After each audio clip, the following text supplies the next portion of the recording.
Now it's conditions like these that the vision is at its best. Cruising down the highway, we got the thump of the big V-twin coming in. The windshield does a really good job in more of the more steel conditions. We don't have a lot of external wind right here.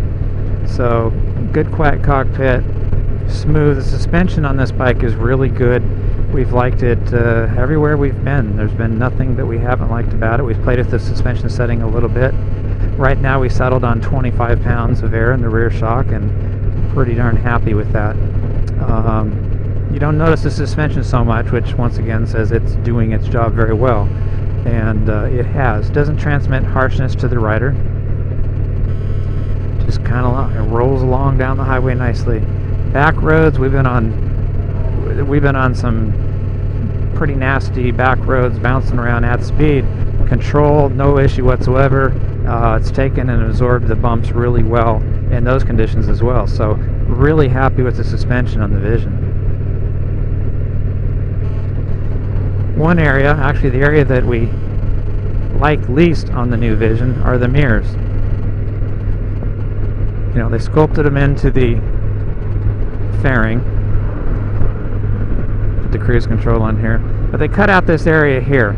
And that right here is your best area of a mirror for seeing what's beside you, behind you, on that side or the other.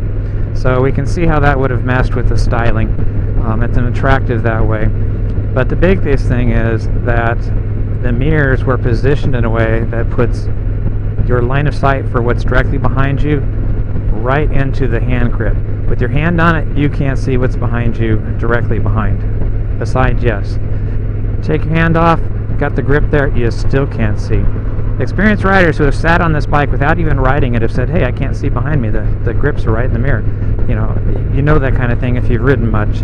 And that's our biggest pet peeve with this bike. And I guess that's saying a lot, that that's the biggest thing, but this gets to us every time we ride the bike. It could have been perfect if they could have taken the mirror and positioned it lower, just under the hand grip. The best mirrors in the business are set that way on other bikes, and they could have achieved the same thing. I'm sure it came down to a styling call there. Here's our gauges in the daytime. Nice white. The one thing we don't like here is this miles per hour or kilometers, because you can set either one on this bike. The miles per hour, somebody got it through their head, hey, let's make it bright blue. Well, in the daytime, you feel like you have your high beam light on, and it's always catching your eye. At night, it blends in, and it's not an issue at all. But if I turn on my high beam, there you go. High beam, exact same lighting as this mile per hour that's always on. So I'm quite content to just cruise down the highway, freeway, back road, whatever on the Vision. It's very comfortable. The bars at first are a little bit high. Your muscles have to get used to them, and then it hasn't been an issue since, but they're up slightly. You don't notice it until once in a while your arms start feeling a little sore, but that has gone away after being on the bike for some time here. The floorboards are wonderful. Big, long floorboards. You can move your feet all the way back, totally changes your seating position and moves your knees, which is very important on long rides. Or you can go all the way up. You could even hang your foot all the way up here, though not so advisable, it could slip off, but there is room to do it. So love the floorboards. Love the fact there is no toe shifter, there's no heel shifter to get in the way of moving the left foot back and forth, so excellent. The bars come back and greet you pretty much, just a little bit high.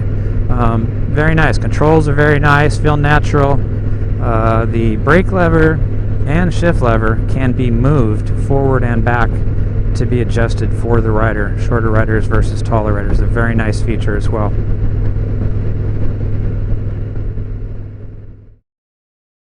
Here's how well the new Vision runs, the new engine. I'm cruising down the highway, noticing the bike sounds a little bit better than normal. I can hear the throbbing of the V-twin. Just noticed I'm in 5th gear.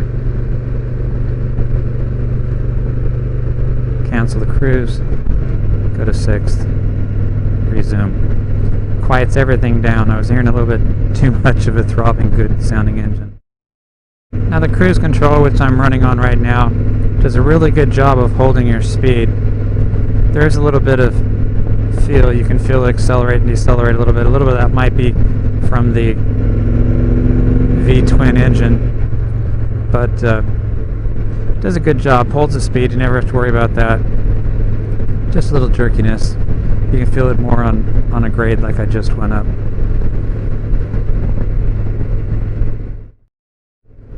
Let me show you a feature I really, really like on this bike. I wish maybe all bikes were this way. Our turn indicator here, we just have the normal switch. Push it, turn it on, push in to turn it off. Very nice, very normal. But it has another feature. Say I wanted to get off down here. If you push and hold the button for more than one blink, and you keep holding it, and you change your mind here, and you let go, it stops blinking. So basically, for like a lane change, hold it on, let it off, and it will cancel immediately.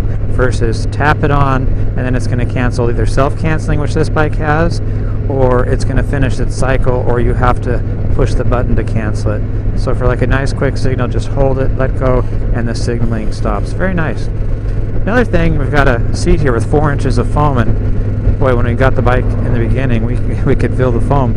It does its job.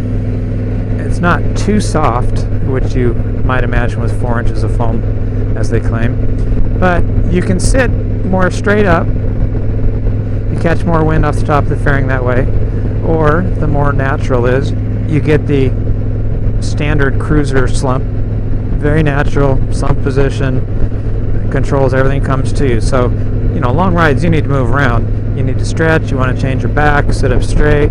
You can do it on this bike. It allows you to move. And then you bring into these huge floorboards, and feet can be way up, way back. Very nice.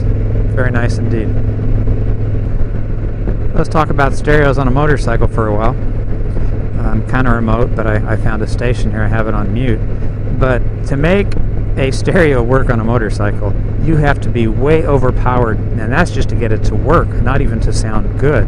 You need to be overly loud, overly amplified to get to a rider. It's that difficult to make a stereo system work on a bike. So Victory got it right. This sucker has power, the 2-speaker system on the bike we're on here. You know, you can see the volume. I have a lot more to go. Haven't got to half here. I've got the face shield down at speed. I can turn it up a lot. Haven't got to distortion most times when I've done this. So they did it right.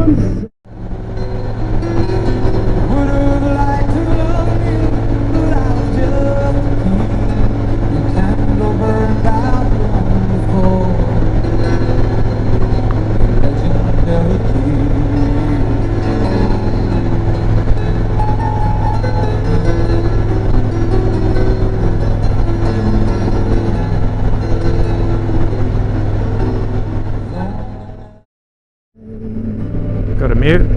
Now when you go to the Vision Tour model, it adds the trunk. It also adds 2 more speakers, and I gotta tell you, 4-speaker stereo systems on a motorcycle are cool. They just fill it in and make it that much more enjoyable.